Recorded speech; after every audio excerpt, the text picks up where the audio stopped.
POV. When your cat is quiet, something is going on. Busy Oreo watching birds. Happy tail.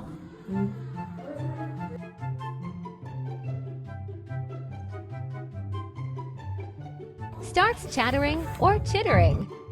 When a cat sees birds, insects, or other small prey outside a window, you might notice their mouth vibrating.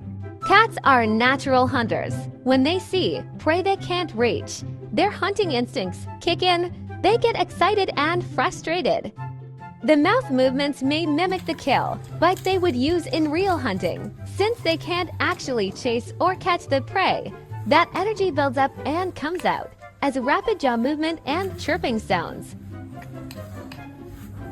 So many birds.